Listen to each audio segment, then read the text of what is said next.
Terimalah salam kasih dalam Dhamma, Namo Buddhaya. Kami merupakan dari kelompok 5 yang beranggotakan saya, Alvina Budita Ramasari, saya Natasha Wandani Petani. Tujuannya video ini untuk memenuhi tugas ujian tengah semester pada mata kuliah Ritual Buddhis. Ya, selamat menyimak video kami. Sejarah Hari Raya Asada. Petapa Gotama menjadi Buddha.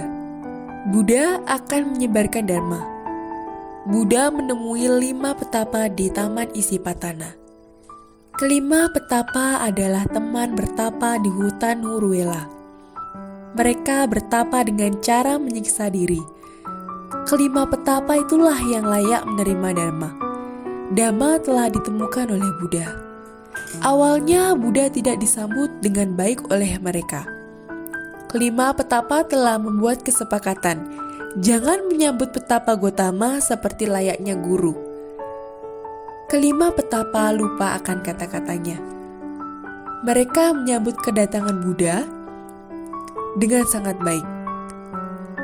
Kelima petapa menyapa dengan sopan, mengambil mangkoknya, mencuci kakinya, merapikan jubahnya, menyiapkan tempat duduknya. Buddha menjelaskan maksud kedatangannya, kemudian mereka duduk mendengarkan Dhamma. Pertama kali, Buddha membabarkan Dhamma kepada 5 petapa bertempat di Taman Nusa Isipatana. Khotbahnya disebut dengan Dhammacakkappavattana Sutta, yang berarti khotbah pemutaran roda Dhamma. Kelima petapa tersebut bernama Asaji, Kondana, Mahanama, Bandia, dan Wapa. Buddha mengajarkan 2 cara ekstrim, yaitu menyiksa diri dan mengumbar hawa nafsu. Selesai berkhotbah, Kondana memperoleh mata Dhamma. Kelima petapa ditabis menjadi biku. Buddha kemudian pun membentuk Sangha. Sangha ini adalah perkumpulan para biku dan bikuni. Buddha sebagai ketua Sangha pertama. Sejak saat itu, terbentuklah 3 permata Buddha, Dhamma dan Sangha. 3 permata tersebut Tiratana. Setelah Sangha terbentuk, Buddha memerintahkan murid-muridnya untuk menyebarkan Dhamma ke seluruh dunia. Hari Asada diperingati 2 bulan setelah Hari Raya Waisak. Biasanya jatuh pada bulan Juli. Asada tidak disebut sebagai hari raya, tetapi disebut sebagai hari besar karena hari itu bukan hari libur nasional. Makna perayaan Hari Asada. Dalam perayaan Asada, para biku memberikan ceramah tentang ajaran Buddha. Perayaan Asada dihadiri umat Buddha. Dengan penuh hikmat, umat mendengarkan ceramah. Perayaan Asada juga diisi dengan lomba membaca ayat-ayat Dhammapada serta dilakukan kegiatan sosial lainnya. Merayakan Hari Asada berarti melaksanakan Dhamma kehidupan sehari-hari. Hari Asada disebut juga Hari Dhamma. Hari Asada diperingati untuk mengingat kembali kejadian penting yang berhubungan dengan kehidupan Buddha. Buddha melakukan kegiatan dan perbuatan yang bermanfaat. Hari Asada dengan melaksanakan kebaktian di cetya, wihara, ataupun di sekolah. Dengan merenungkan sifat-sifat luhur Dhamma, berusaha melaksanakan Dhamma dalam kehidupan sehari-hari. Kegiatan yang dapat menumbuhkan keyakinan terhadap Tiratana yaitu bakti sosial atau perlombaan. Lomba cerdas cermat Dhamma, lomba melukis atau mewarnai gambar. Asada merupakan salah satu hari raya besar dalam agama Buddha. Pada saat itu, kita mengenang peristiwa penting di mana Guru Agung Buddha membabarkan Dhamma untuk pertama kalinya kepada 5 orang pertapa. Asada Puja atau Hari Raya Asada biasanya jatuh pada bulan Juli di setiap tahunnya. Saat itu juga Guru Agung Buddha menyampaikan khotbah pertama kepada 5 orang pertapa di Taman Nusa Isipatana. Kelima orang petapa itu adalah Kundana, Bandia, Wapa, Mahanama, serta Asaji. Bersama kelima orang petapa yang kemudian menjadi siswanya dibentuklah sang Habiku pertama. Sehingga lengkaplah Tiratana, Buddha, Dhamma, dan Sangha. Ketiga peristiwa itulah yang kemudian diperingati sebagai Hari Raya Asada atau Asada Puja. Khotbah pertama pada hari Asada itu dikenal dengan nama Dhammacakkappavattana Sutta, yang berarti pemutaran roda Dhamma. Dalam khotbah tersebut, Guru Agung Buddha mengajarkan mengenai 4 kebenaran mulia atau Catur Arya Sacani. Guru Agung Buddha mengajarkan kepada umat Buddha untuk membebaskan dari penderitaan dan meraih kebahagiaan sejati, Nibbana. 4 kebenaran mulia. Yang pertama, penderitaan. Kebenaran Arya pertama dengan ketiga aspeknya adalah ada penderitaan. Penderitaan itu duka. Duka harus dipahami. Penderitaan atau duka di sini adalah ikatan umum yang dialami oleh semua orang. Semua orang di mana-mana pasti akan menderita. Manusia menderita di masa lalu, di zaman India kuno, Inggris modern, dan di masa depan. Manusia juga bakal menderita. Kebenaran Arya pertama di sini bukanlah pernyataan metafisik yang suram bahwa semuanya adalah penderitaan.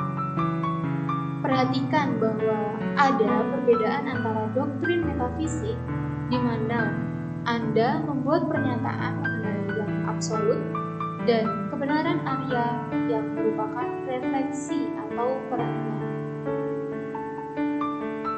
Kebenaran Arya adalah kebenaran yang digunakan untuk merefleksi, bukan yang absolut. Yang kedua, ada sebab penderitaan. Kebenaran Arya kedua menyatakan bahwa ada sumber dari penderitaan dan sumber penderitaan adalah kemelekatan kepada 3 jenis nafsu. Yang pertama adalah nafsu keinginan indriya, kama tanha. Yang kedua, nafsu menjadi, bawa tanha. Dan yang ketiga, nafsu menyingkirkan, di bawah tanha. Bagaimana Anda membiarkannya berlalu? Yaitu caranya dengan membiarkannya sebagaimana adanya. Ini bukan berarti Anda memusnahkan atau membuangnya, melainkan lebih pada meletakkan dan membiarkannya sendiri. Melalui latihan melepas, kita menyadari keberadaan sumber penderitaan, yaitu kemelekatan pada nafsu keinginan.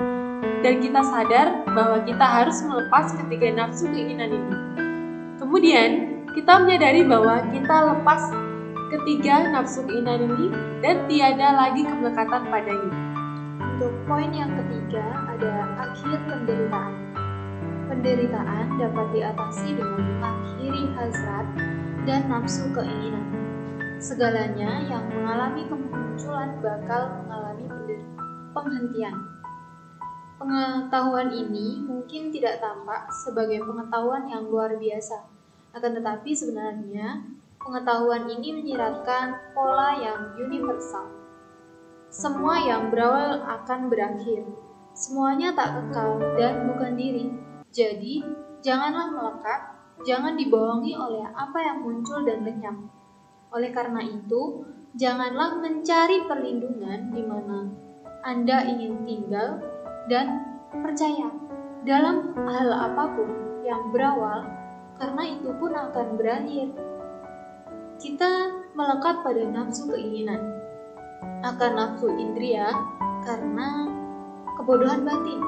Ketika kita mengidentifikasi diri dengan apa yang fana atau dibatasi dengan kematian dan dengan tak memuaskan, kemelekatan seperti itulah adalah penderitaan. Kenikmatan indriya adalah kenikmatan yang fana. Apapun yang kita lihat, apapun yang kita dengar, sentuh, cicip, pikir atau rasa adalah fana yang dibatasi dengan kematian. Jadi, ketika kita melekat pada indriya-indriya yang fana, kita pastinya akan melekat pada kematian. Bila kita tidak merenungkan atau memahaminya, kita hanya melekat secara membuta pada kekonaan. Berharap bahwa kita dapat menundanya sebentar. Kita menggunakan kebijaksanaan Buddha untuk merenungkan Dhamma, segala sesuatu apa adanya. Kita berlindung pada Sangha, pada apa yang baik dan tidak berbuat jahat. Sangha adalah sesuatu atau sebuah komunitas. Sangha bukan kumpulan individu yang berbeda atau karakter-karakter yang berbeda. Perasaan menjadi individu seorang pria atau wanita tiada lagi penting bagi kita. Perasaan sebagai sangga di sini direalisasikan sebagai perlindungan. Ada kesatuan sehingga walaupun semua perwujudannya adalah individual, tetapi realisasinya di sini sama. Dengan terjaga, waspada, dan tiada lagi melekat, kita merealisasikannya atau berakhirnya penderitaan dan tinggal di dalam kekosongan, di mana kita semua pastinya akan menyatu. Tiada lagi orang, pribadi atau person di sana. Orang dapat timbul dan lenyap di dalam kekosongan, namun tidak ada person. Hanya ada kejernihan, kesadaran, kedamaian, dan kemurnian. Yang keempat, yaitu ada jalan menuju berakhirnya penderitaan. Kebenaran Arya keempat seperti tiga hal lainnya, yaitu memiliki tiga aspek. Aspek pertama adalah ada jalan berunsur 8, Atangika Magga. Jalan keluar dari penderitaan, jalan ini disebut juga dengan Arya Magga, dan jalan Arya atau mulia. Kemudian aspek kedua adalah jalan harus dikembangkan. Nah, pengetahuan kebijaksanaan final menunjukkan kearahatan adalah jalan ini telah sepenuhnya dikembangkan. Nah, ada beberapa elemen-elemen dari jalan berunsur 8 yang dikelompokkan menjadi 3 bagian. Yang pertama adalah kebijaksanaan atau panya, moralitas atau sila, dan konsentrasi atau samadhi. Nah, panya ini memiliki 2 unsur, yaitu adalah pengertian benar, samadhi. Dan misalnya kita memahami bahwa bermalas-malasan dan menunda pekerjaan akan membuat kita tertinggal dan tidak mencapai target. Nah, sebaliknya, dengan rajin bekerja, kita akan mendapatkan hasil yang baik. Yang kedua adalah niat benar, sama sangkapa. Nah, ketika akan membantu tetangga pindah rumah, niat kita murni untuk meringankan beban mereka dan bukan untuk mendapatkan imbalan atau pujian. Yang kedua adalah moralitas atau sila, yaitu juga terbagi 3 macam lainnya. Yang pertama adalah ucapan benar, sama waca. Kita tidak mengatakan kebohongan seperti maaf, saya terlambat karena macet. Padahal kenyataannya kita bangun kesiangan. Kita juga menghindari memaki, mengumpat, atau berkata kasar. Yang kedua, perbuatan benar atau sama samanta. Kita tidak mengambil barang yang bukan milik kita, seperti mengambil pulpen kantor untuk keperluan pribadi. Kita juga tidak menyakiti makhluk hidup lain dengan sengaja. Yang ketiga adalah penghidupan benar, sama ajiwa. Nah, sebagai karyawan, kita bekerja dan jujur dan tidak melakukan korupsi, penipuan, atau tindakan ilegal lainnya dalam mencari nafkah. Dan aspek yang ketiga, maksud saya, elemen yang ketiga adalah konsentrasi samadhi.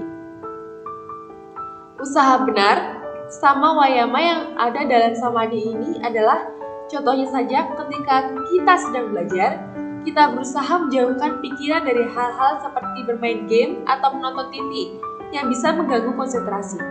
Yang kedua, perhatian penuh benar, sama sati. Saat berkendara, kita memfokuskan perhatian sepenuhnya pada jalanan, tidak sambil bermain ponsel atau mengobrol yang bisa mengganggu konsentrasi. Yang ketiga, konsentrasi benar, sama samadhi. Dalam mengerjakan tugas kantor, kita mampu berkonsentrasi tanpa terganggu hiruk pikuk atau keramaian lingkungan sekitar untuk menyelesaikannya dengan baik.